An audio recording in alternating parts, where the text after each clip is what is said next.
beloved Boss Mike Cervera.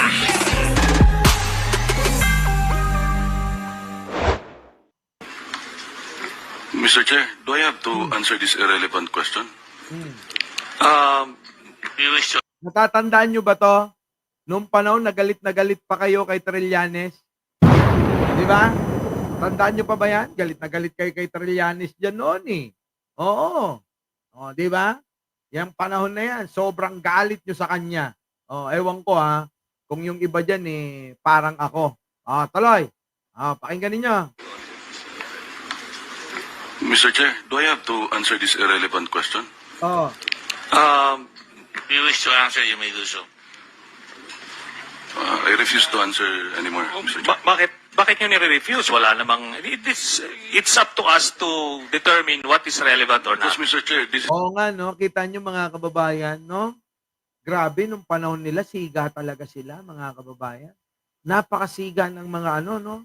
Ng kampo ni Duterte. Lalong-lalo na tong mga ito, yung mga anak. Akala mo talaga kung mga sino yan eh. Alam nyo ba, may kwento Ito siguro nakwento ko na sa inyo to. Kasi may kaibigan ako na na isang apo ng dating presidente. May kaibigan ho ako. Apo ng dating presidente. Hindi ko natutukuyin kung sino, no? Ngayon daw, mga kababayan, nung panahon ng mga ito, palibasa itong mga ito, mga kababayan, baka hindi nakatikim ng mga party-party noon. Dito sa Maynila. Mga kababayan, pinapasara daw yung bar. Opo, bawal pumasok. Ang iba, solong-solo lang daw nila. Kaya mga kababayan. Tapos, syempre, eto naman. Syempre, alam nyo naman. Apo ng, ng dating presidente. Syempre, dapat, alam nyo, kapag ka ikaw, syempre, lalapitan mo, pagpapakilala ka. Di ba? At nakasuporta naman daw sila dati nung tumakbo yung tatay niya. Sinuportan daw eh. Mga kababayan, alam nyo, hindi daw pinansin. Kung hindi, mga kababayan, tinawag yung bouncer at pinalabas. Galit na galit, mga kababayan. Alam mo, bro, sabi niya, galit na galit ako dyan. Oo, nung panahon ng tatay niya na presidente, ay grabe yung mga yan, nagpapasara ng bar. Hindi ka pwedeng pumasok. Oo, kahit sino ka pa, gusto nila sila lang. At saka daw, may mga ginagawa daw na kung ano-ano. Di ba? Ang mga kasama daw puro mga incheck, gano'n. Siguro, baka naman may pulburon. Ano? Sige, tuloy. Tingnan nyo mga kababayan kung gaano kasigayan noon. This is not part of the inquiry. Well, I will tell you kung paano magiging ano yan. I will drive at that point later. Meron ka bang bangko sa Rizal Commercial Banking Corporation? Ayan. RCBC. Mr. Chair, I refuse to answer. Kita nyo mga kababayan, naalala nyo ba yan? Di ba napakasimple ng tanong kung may bangko ka, sabihin mo lang. Kung meron, di meron. Kung wala, di wala. Simple lang naman yung tanong eh. Hindi naman sinasabi. Hindi naman ang tanong, magkano laman nun. Wala naman tanong na gano'n eh. Di ba? Walang tanong na gano'n. Ngayon, mga kababayan, dahil na hindi sinasagot, eto naman si dating Senador Trillanes, mga kababayan binira na ng binira. Tinuloy-tuloy na. Tuloy. Sa Bank of the Philippine Islands, Davao, main branch. Mr. Chair, I refuse to answer. Bakit? Mr. Chair, can I know kung the Vice Mayor is invoking the right against self-incrimination? You may ask him. You cannot outrightly refuse. I am invoking the right to privacy, Mr. Chair. Nakita nyo mga kababayan yung mga senador nun. Sila Gordon, sila Lacson, at yung iba pa. Tamimi lang mga kababayan. Kung naalala nyo lang nung panahon ng mga hearing na yan, etong mga senador na kasama ni Trillanes nun, mga tameme lang. Bakit? Takot kay Duterte. Eh kasi kapag ka ikaw lalaban kay Duterte, papatayin ka nun eh. Gagawan ka ng kaso at kung ano-ano. Tama po ba? O ngayon, si mga kababayan, si Trillanes, nasa parte ng minorya. Talaga naman no? Yung mga banat niya. Talagang dinidikdik niya mga kababayan para malaman ng totoo ng taong bayan, hindi lang sila. Pero mga kababayan, minsan naisip nyo ba na tama pala si Trillanes noon? Kasi noon, mga kababayan, aminin ko, nagkaroon din ako ng pagdududa na para bang pinupolitika. Pero mga kababayan, ngayon nalalaman ko na, naliwanagan na yung isip ko, na talagang totoo pala yung mga pinagsasabi niya. Di po ba? Ganun, mga kababayan. Sabi ni Lex, Boss Mike, merong restaurant daw. Dyan. Hindi pwede pumasok Pilipino. May signature daw ni Digong. Talaga ba? Chris Jr., thank you naman. Thank you. Ito na. Which part of the rules, Mr. Chair, that the resource person can invoke the right to privacy? Because I have the rules. Awak daw ni Trillanes yung rules na wala naman yung dapat ini-invoke niya yung privacy niya. Kasi yung tanong hindi naman related 'di ba? Ibig sabihin yung mga sagot niya parang hindi mo kailangang i-invoke yung rights mo dahil kailangan mo sagutin yung mga tanong dahil napakasimple. Di po ba? Kasi nanumpa ka sabi mo, ganun parang si Sarah, di ba? Ayaw manumpa sa Quadcom. Parang ganun din si Pulong. Ngayon nakikita na natin kung gaano kasiga ito, itong mga Duterte noon. Talagang siga sila. Sobrang siga, mga kababayan. Ito na. Pasok. No, but let him. Mr. Chair, Wala walang kakampi mga kababayan, walang tumutulak Di ba? Jacal Manila, hello, Lakay, Nembag Ngarabi. Walang tumutulak na iba Wala man lang sumusuporta kay Trillanes noon Lahat mga kababayan hindi magsalita Nung nawala si Duterte, tsaka pa lang sila nagsasalita. Tignan niyo si Gordon. Hindi na makabalik-balik. Bakit? Noon mga kababayan, maka Duterte din ngayon, kita nyo kung ano-ano na sinasabi. Pero, wala na. Hindi na makabalik. Bakit? Nabisto na Kaya nga dapat mga kababayan, alam nyo, yung mga iboboto natin, alamin natin ang gusto, kung sino ba talaga totoo. Kasi karamihan dyan, mga kababayan, karamihan dyan, trapong-trapo. Nakuha lang yung boto nyo, lahat gagawin ng mga yan. Diba? Kaya tameme sila sa mic kasi nakuha, parte nilang pera. Talaga ba? Sige tuloy. Chair, there is a law in the Constitution about the bank secrecy, and I have the right to privacy. Ito yun, Pulong. Ako yung laman ng bangko mo, sige. Ayaw mo sabihin magkano, yun. Oo. Yun, sakop yun ng bank secrecy law.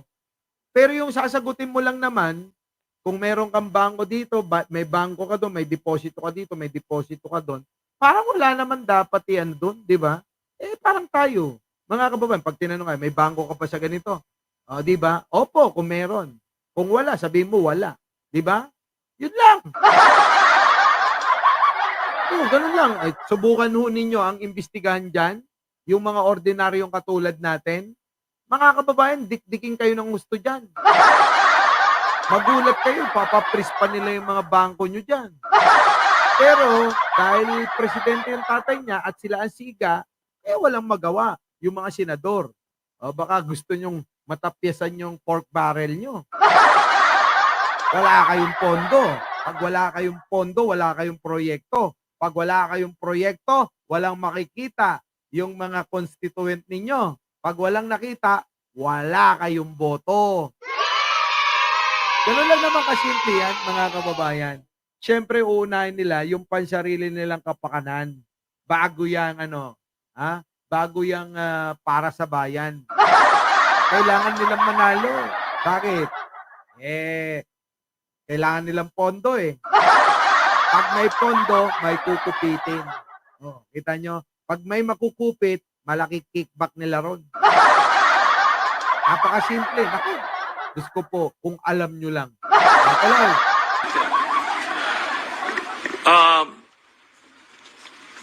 Mr. Chairman, according to Section 19, Ayop ka, Hokage moves. Baka patay na sila kaya hindi nila umiimik. Hindi, nandyan pa nga. Nakaupo pa.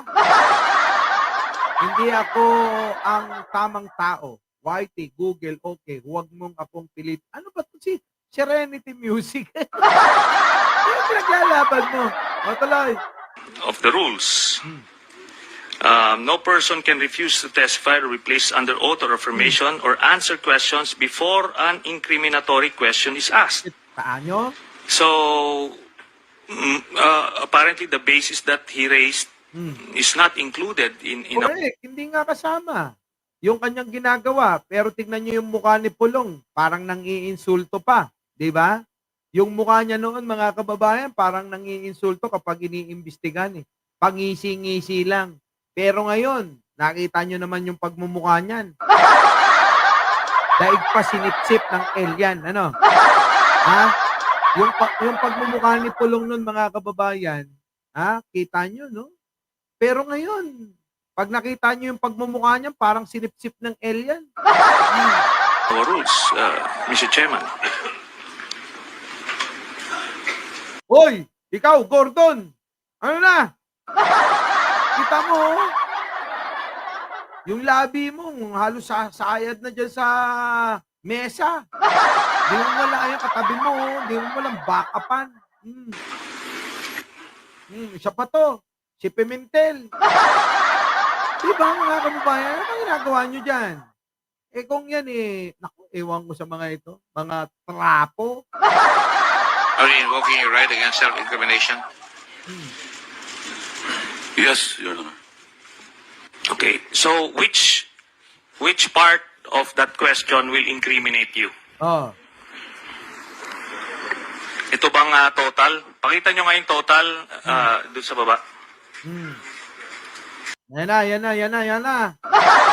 Dinire-diretso na ni Trillanes yan, mga kababayan. Eto naman, di po ba? Kung hindi totoo naman yung mga sinasabi ni Trillanes, dapat sinampahan nila ng kaso yan. Tama, mali. Bakit kahit isa, walang naisampa na kaso sa kanya? Gabi na, Boss Mike, ng tawa. Tatanggalin ko na Michael LD. Na nga. Di ba mga kababayan, buti paalala nyo nga, minsan yung kamay ko nangangati ng pindot na pindot, nasanay na. Mga kababayan, tanong ko sa inyo. Di ba? Kung hindi totoo, yung mga paratang na napakarami na pinaratang ni Trillanes, bakit ho kahit isang demanda, wala hong natanggap si Trillanes mula sa kanila? Di po ba dapat, kung hindi totoo yan, paninirang puri, dapat dinimanda nila? Pero bakit ganun? Parang hindi sila gumawa ng aksyon. Nagets nyo, mga kababayan? Nagets nyo? Tuloy, eto na.